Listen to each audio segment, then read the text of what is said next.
Media and stars are simply inseparable. ये ना एक दूसरे के साथ रह सकते हैं और ना ही एक दूसरे के बिना। ऑफ्टन हो जाता है स्टार्स और मीडिया का लव हेट रिलेशनशिप। जब पड़ती है स्टार्स को मीडिया की जरूरत तो they don't mind the publicity, नहीं तो वो मांगते रहते हैं अपने लिए प्राइवेसी। कई स्टार्स हैं जो हो गए हैं मीडिया savvy और कोई ऐसे हैं जो मीडिया हैंडल कर ही नहीं पाते। Well, I'm your host Supreet, and let's check out which stars know how to manipulate the media the best. Needless to say, Aamir Khan will top the list. There is nobody better than him when it comes to using the media. ये बात साबित होती है from the fact कि आमिर खान के बारे में बहुत कम नेगेटिव स्टोरी सुनने को मिलती हैं। ऐसा तो नहीं हो सकता कि आमिर makes no mistakes, और वैसे भी मीडिया तो किसी को भी नहीं बख्शता। लेकिन आमिर खान जानते हैं कि अपनी इमेज को कैसे प्रोजेक्ट करें और कब, कहां और कितना बोलें। आमिर के एग्जैक्ट ऑपोजिट हैं सलमान खान। अगर वो मीडिया को इंटरव्यूज देते भी हैं तो अक्सर उनके चेहरे से जाहिर होता है that he's being forced to do so for the sake of the film, या फिर he's doing the producers a favor। वो कब, कहां, क्या कह जाएं, शायद ये सलमान खुद भी नहीं जानते हैं और ना ही कंट्रोल कर पाते हैं। सलमान तो दूसरों की पार्टीज में भी जाकर मीडिया के सामने तमाशा बन जाते हैं। अपनी खुद की पार्टीज में भी वो कभी इमोशंस को कंट्रोल करने के बारे में सोचते ही नहीं। He just has to vent out his emotions, and if this gives him a bad boy image, Salman just doesn't care. वही है ऋतिक रोशन और रणबीर कपूर। दोनों ही हैं cool headed. These two stars handle the media most patiently. Ranbir से media वाले हमेशा करते हैं पर्सनल और एम्बैरेसिंग सवाल, लेकिन रणबीर है कि पेशेंटली खड़े होकर पोलाइटली उनका जवाब देते ही रहते हैं। ठीक इसी तरह है ऋतिक रोशन। सिर्फ एक बार उन्हें आया था एक कैमरामैन पर खूब गुस्सा, पर अदरवाइज हो बात बारबरा मोरी या फिर उनकी फ्लॉप फिल्म्स की, Hrithik is savvy and polite and a perfect gentleman.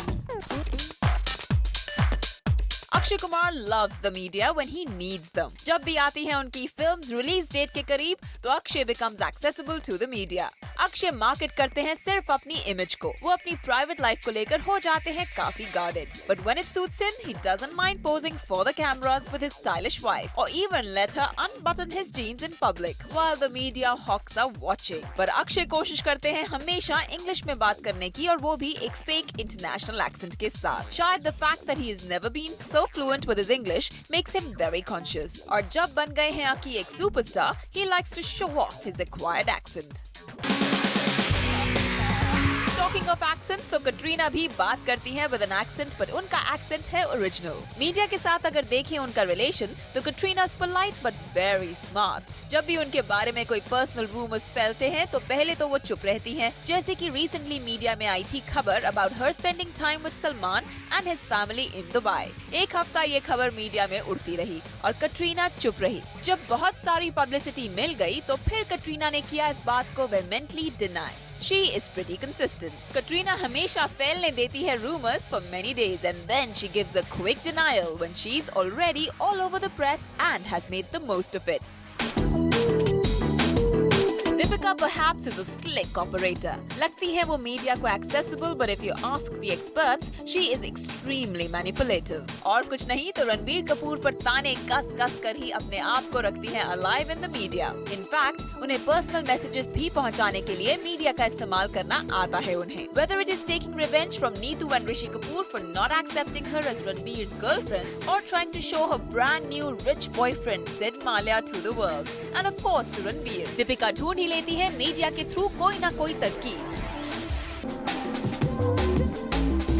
Shahrukh Khan चाहे ऑब्वियस ना करें, but the fact is that he is obsessed with the media. He has a whole PR machinery at work, and वो सिर्फ अपनी publicity और image ही नहीं, लेकिन अपने दोस्तों की इमेज को भी अक्सर बूस्ट करते हैं। He and good friend Karan Johar seem to think publicity is perhaps the most important thing for a film to do well. लेकिन SRK कोई भी मीडिया मोमेंट वेस्ट नहीं करते, यानी कि अगर उन्हें या उनकी फिल्म को फायदा ना हो रहा हो या फिर उनके राइवल को चोट ना पहुंच रही हो, then he will simply be inaccessible.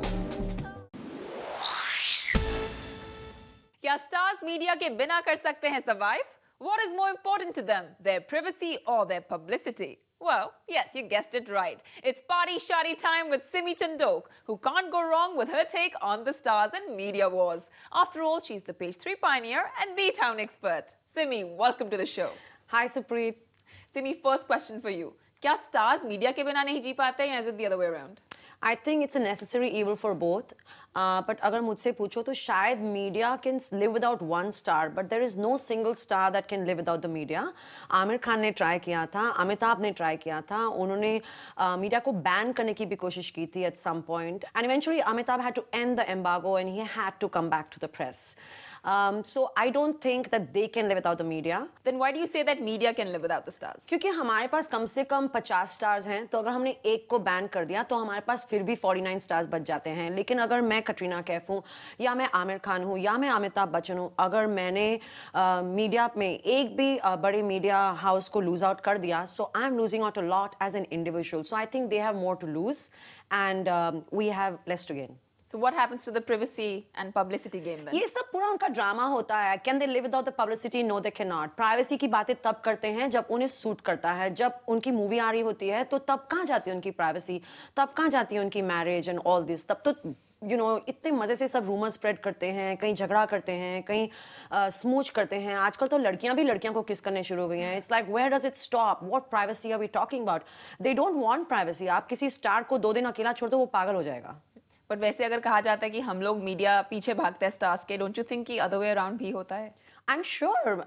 In fact ये जो आपकी स्टोरी है, इट्स वेरी क्लियरली इंडिकेटिंग कि ये लोग कितना स्ट्रैटेजाइज करते हैं मीडिया को यूज़ करने के लिए, कैसे इस्तेमाल किया जाए. एंड मुझे लगता है कि यहाँ पर, considering I worked in Hollywood and when I came back to India after a gap of 6 years, I realized one thing, that the stars have become very media savvy and stars बहुत smart हो चुके हैं.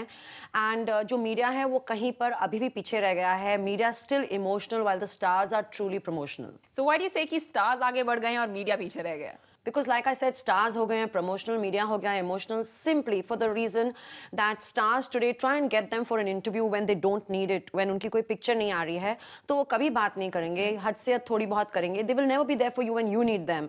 But the media today, if a star calls us and say, hey, you know what, I want an interview, I need it, my rivals kind of becoming more popular than me, हमें फिर भी कहीं तरस आ जाएगा और हम लोग छाप देते हैं उनके इंटरव्यू, कहीं शो पे डाल देंगे. हमें कहीं पर फिर भी उन पे तरस आ जाता है. When we, like I said, हमारे पास चॉइस है, हमारे पास एक स्टार नहीं है, हमारे पास 50 हैं, शायद बहुत सारे ढेर सारे स्टार्स हैं, इनके पास और कोई चॉइस नहीं है. ये मीडिया के साथ माइंड गेम्स प्ले करते हैं जो I think most new media can not realize when they are being used. Simi, एक इंटरेस्टिंग ऑब्जर्वेशन, वैसे तो स्टार्स मीडिया में आते नहीं हैं, आ भी जाएं तो एकदम से इंटरनेशनल एक्सेंट के साथ आते हैं. बिल्कुल फेक एक्सेंट. ये लोग तो ढाका भी जाके आते हैं, चाइना भी जाके आते हैं, तो एक्सेंट ले आते हैं. I mean you going to China, but how do you come back rolling all your R's? You should be saying barkly and rice for broccoli and rice.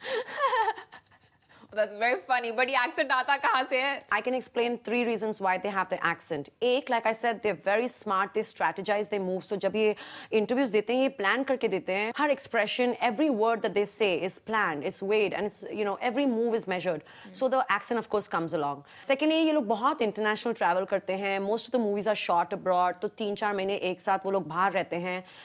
They have NRI friends, and they're doing the NRI kind of movies and everything. So they just get into the groove, and then they just like to keep the accent after they've acquired the fake accent, they keep it.